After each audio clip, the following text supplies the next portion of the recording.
Bonjour à tous et bienvenue dans cette nouvelle vidéo consacrée à l'immobilier. Je suis Julien Barthès, responsable de l'agence De Roche Habitat sur l'enseigne La Forêt à Pierrefitte-sur-Seine. Aujourd'hui, on va parler des loyers. Ça s'adresse notamment aux investisseurs qui se posent la question, soit dans leur calcul de rentabilité, soit une fois qu'ils sont investis, mais quel est le loyer que vous allez appliquer? Et est-ce que c'est si important de mettre plus 50 euros, moins 50 euros? Et quel va être l'impact concret sur la suite? C'est ça que nous allons voir dans cette vidéo pour vous donner nos meilleurs conseils. Alors pour rappel, nous on fait au quotidien justement des estimations de valeur locative pour accompagner tous nos clients, les investisseurs, à se mettre au juste prix pour louer leurs biens sans contrainte. Vous pouvez nous contacter sur l'ensemble des réseaux sociaux, ça nous fera très plaisir de vous voir nous suivre et nous encourager au quotidien. Donc j'ai envie de vous répondre avec deux anecdotes sur le sujet. Déjà sur mon premier investissement, je suis aussi investisseur assez chevronné à titre privé. Mon premier achat immobilier, j'avais mon premier salaire en CDI, j'ai voulu acheter. 2 mois après, j'étais déjà en train de faire mon prêt et d'acheter mon premier appartement. Et comme sans doute beaucoup d'entre vous ont la même expérience, j'ai fait ma simulation.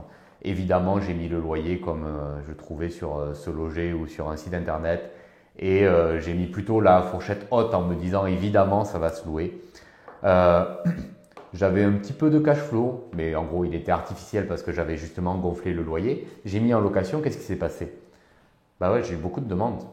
Mais j'allais dire en Ile-de-France, on a toujours beaucoup de demandes.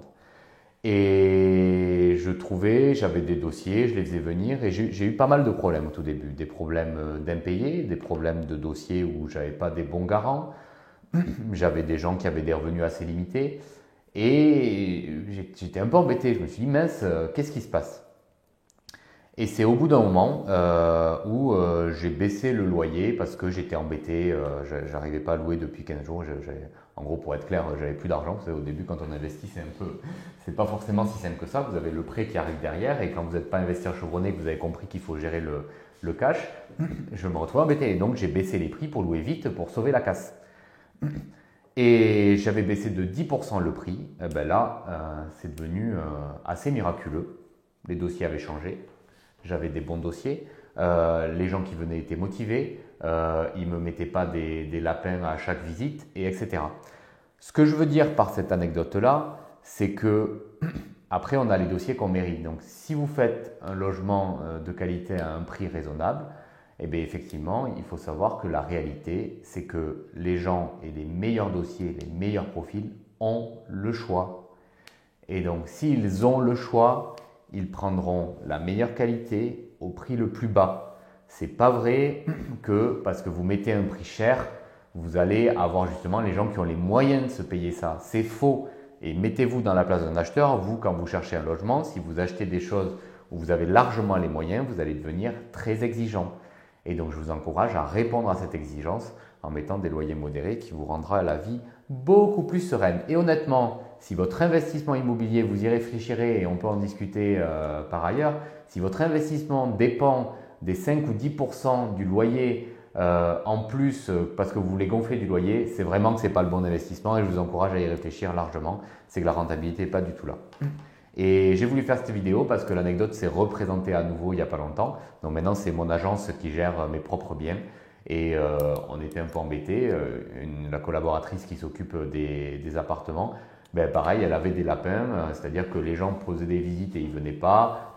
Les dossiers étaient mal ficelés, jamais complets. Et ben, la réaction, alors j'ai mis un petit moment à comprendre et à faire le lien avec l'anecdote numéro 1, mais j'ai dit, bon, stop, on arrête là, on va baisser le loyer. Ben, on a baissé de 10%. Effet immédiat, une semaine après, tout était loué avec des locataires parfaits qui demandent même à quelle date ils doivent payer pour être sûr de ne pas faire de bêtises et de ne pas payer en retard. Donc, c'est pour vous dire à quel point ça devient des locataires de qualité. Je vous invite aussi c'est pas l'objet de cette vidéo, mais ça s'applique à toutes les notions de prix finalement. Nous, quand on fait les estimations pour les ventes, c'est le même problème. Les gens qui nous demandent de mettre en ligne des appartements à vendre trop élevés, on sait très bien qu'on va être embêté parce qu'on n'aura pas les meilleurs dossiers. Donc même si on négocie après, que les gens négocient, qu'on se donne fini au prix du marché, le fait d'avoir annoncé le prix trop cher fait que les meilleurs acquéreurs auront déjà disparu de votre base de données. Donc c'est important cette notion de prix, soyez plutôt conservateur, faites vos projets en ayant en tête des prix raisonnables, conformes au marché.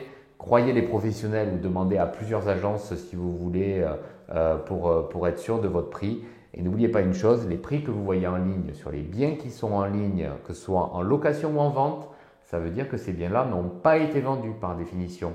Et je peux vous en témoigner, dans une agence comme la nôtre, toutes les choses, que ce soit location ou vente, qui sont au bon prix, ben, en général, il ne reste pas plus d'une journée en ligne. Après, on est débordé par les visites. N'hésitez pas à nous contacter en tout cas si vous avez besoin de conseils, d'une estimation locative pour votre bien, que ce soit les conseillers de l'agence ou moi-même, on se fera un plaisir de vous répondre. Vous nous contactez sur tous les réseaux sociaux, donc Instagram, YouTube, LinkedIn, Facebook, et vous avez aussi le site internet. Sur chacun de ces sites, vous avez un petit lien pour pouvoir nous contacter et on vous rappelle de façon immédiate en 24 heures en jour ouvré en général. Merci à tous et à bientôt.